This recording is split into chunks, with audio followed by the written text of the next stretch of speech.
The Madam of Shadows, the story of Ghislaine Maxwell, the puppet masters, and the silence they bought.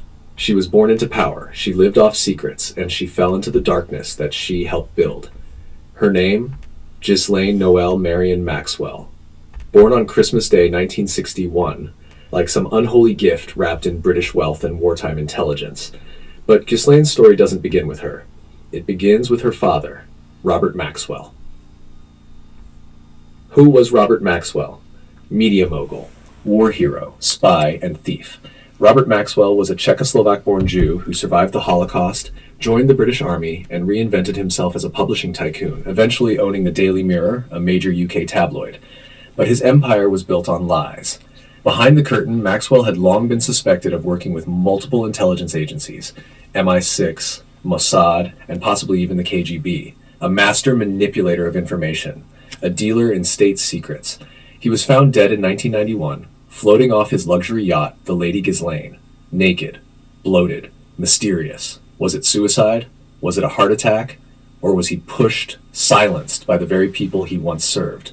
The British government called it accidental. The Israelis gave him a state funeral, and Ghislaine, she vanished into America.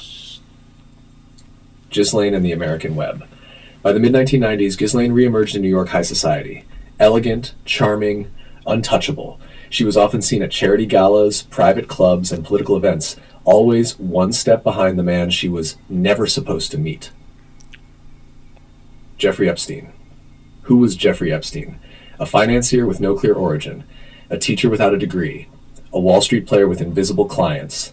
Epstein built an empire of silence. His real business? Blackmail, human trafficking, and secrets. Young girls were recruited, groomed, abused, trained to please billionaires, scientists, royals, and politicians. And Ghislaine Maxwell? She was the recruiter, the madam, the gatekeeper. The political connections. Epstein's client list reads like a classified file from Langley. Bill Clinton flew on Epstein's jet 26 times. Donald Trump called him a terrific guy. Prince Andrew was photographed with one of Epstein's underage victims. Ehud Barak, former Israeli prime minister, had financial ties. Alan Dershowitz, lawyer and Harvard professor, was named by multiple victims, and yet not one of them has been seriously prosecuted. Ghislaine was seen at Chelsea Clinton's wedding. Epstein donated to science think tanks and political campaigns, and the names buried in his little black book, CEOs, actors, senators, intelligence officers, remain protected. Why? Because this wasn't just a sex trafficking ring. It was a compromat operation, a honey trap factory, a system designed to control the powerful through their perversions. Death in custody. In 2019, Epstein was arrested, not for the first time, but maybe the last. His charges were federal, his victims were speaking, and the walls were closing in.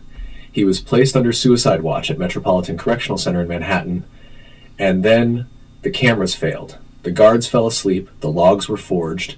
Jeffrey Epstein was found dead in his cell, hung with a paper-thin bedsheet, hyoid bone broken, a classic sign of strangulation. The coroner said suicide. An independent pathologist said murder. The internet called it what it was. Jeffrey Epstein didn't kill himself. The fall of Ghislaine. 2 years later, Ghislaine Maxwell was finally arrested, hiding out in a New Hampshire mansion. Her trial was swift, clinical, and sterilized. No major names were exposed. No client list was revealed. She was convicted on 5 counts: sex trafficking of minors, conspiracy, perjury, sentenced to 20 years.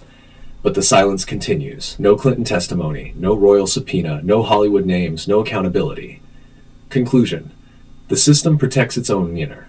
Ghislaine wasn't the end. She was a chapter in a global story of power, control, and elite immunity.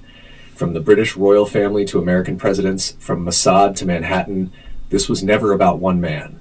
This was a machine, and it still runs. Beneath the headlines, behind the smiling faces, inside the private islands. Protected by systems designed to destroy the truth. They didn't kill Epstein to protect Ghislaine. They killed him to protect themselves. Story by Jason Hutagalung.